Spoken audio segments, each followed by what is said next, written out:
talagang umikot, guys.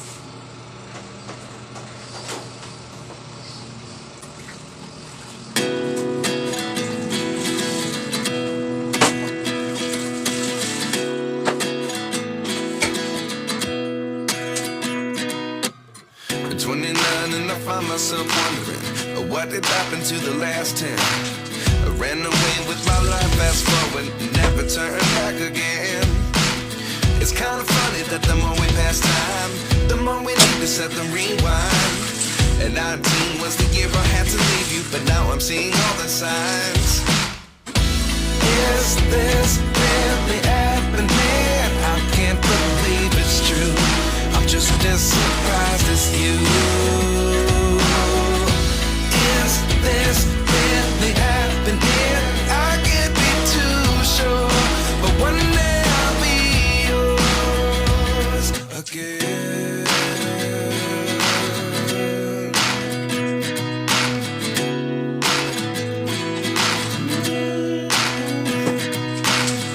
Life lessons come one in a dozen. The other 11 get something from nothing. I sit here looking for an answer. Maybe the biggest question was in the last chapter. You gave me the soul I have today. Without you I never could have moved away. But now I see what you teach. I do believe I always should have stayed. Yeah. Is this really happening? Pera yun. Papunta kami dito, sabi agad niya, may pera yun. May pera nga.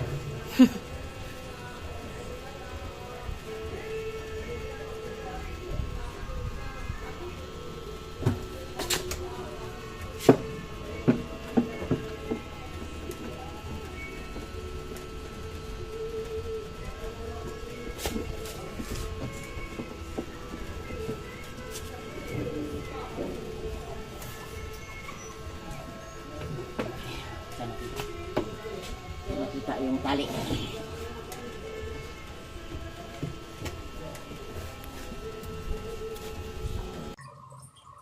Pinayos namin to kahapon, guys. Ang ano lang nito is hindi nag-drain, kung nakita nyo yung sa unang video. Pero kahapon namin to pinaayos. Hindi siya nag-drain kasi may nakabara na 5 piso.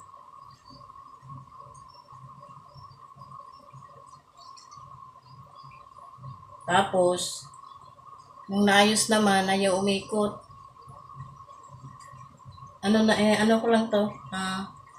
Sinalin ko lang yung tubig kasi sayang eh. May ano na to, may Ariel at ito nga yung perla. Babad ko sana tong puti. Yun nga lang, hindi na umikot.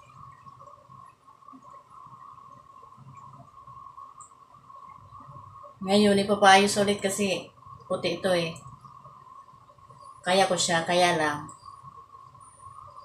Pag hindi ko matanggal ang mancha, nakakahiya.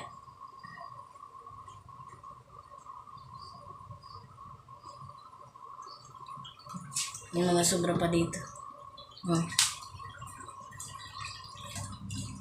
Baka magtaka kayo, medyo ano yung low quality ang ano. Naka-charge kasi yung isa, kaya dito muna ako sa isang cellphone.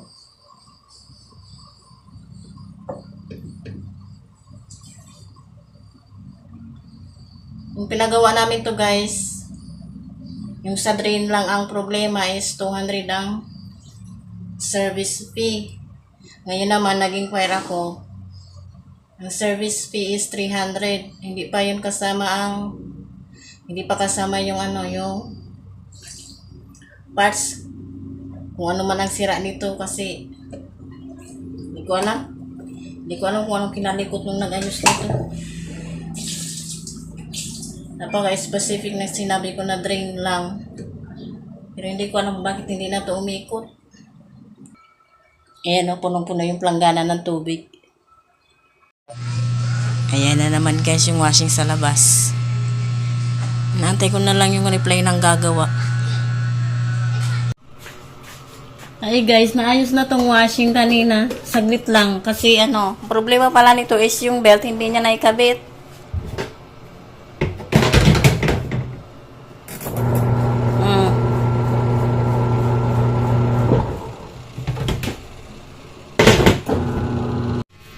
Yung dating gumawa niyan, yung gumawa niya na nag-drain. Siya din yung ulit ang gumawa, yung nagkabit. Kasi, yung gagawa sana niyan, sabi niya, after lunch daw. Mag-alas 5 na ng hapon, wala pa. Kaya tinawagan ko na lang ulit yun. Si tatay o kuya. Diyan lang din yun sa taas namin. Doon banda. Sa far away. Buti na lang, tumawag ako ulit kasi kung hindi, wala siya kasi bukas. May lakad daw sila ng kanilang family. Buti na lang, natawagan ko agad. Kasi kung hindi, naku, yung labahin ko, matatambak. Yung nandun sa planggana, ilipat ko pero mamaya-maya na. Umalis na yung asawa ko, pumasok na sa kanyang work. Nailagay ko na guys yung mga whites. Yan kasi guys, binababad ko yan sa perla. Kasi para hindi siya madilaw. Bukas ko pa yan mabanlawan, pero hindi ko alam. Tapos itong TV namin guys, hindi na rin siya nag-on. Hindi na rin siya nabubuhay. Mag-iisang buwan na. Sabi ng asawa ko, sunod-sunod daw. Una yung TV, pangalawa yung washing. Yung washing, na-survive pa. Kasi dati guys, nagpagawa. Tapos nang umikot. Kasi dati nung nasa tramo pa kami, nanonood kami sa Rosario, Fuji din so din ang washing namin. Ang sira niya, ganun din, hindi mag-drain. Pero wala mang nakabara. Ang sira niya lang is, pag nagde-drain ang washing, di ba may, parang may nalagatok, ganyan, yung parang bababa na, yung lalabas na yung tubig. Doon, hindi. Pinayos namin. Wala ring nagawa yung nag-ayos. Kailangan ko nga muna, madilim na eh. Wala ring nagawa yung nag-ayos kasi nung alam niya nang naayos niya na, yung na-drain na rin. Nung ginamit ko, hindi pa rin nag-drain. Hindi na nag-drain, hindi rin umikot. Dalawa pa kami may trabaho nun kaya nakabili ng kapalit. Hindi na pinayos ulit yun kasi ang haba na ng hose. Ayun, buti yan, naayos naman. Kailangan mag-ipon ulit.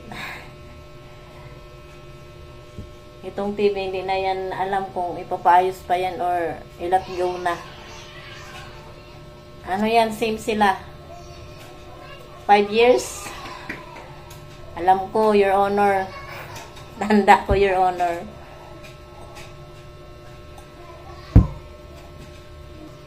Pero sabi ng asawa ko baka hindi na bumili kasi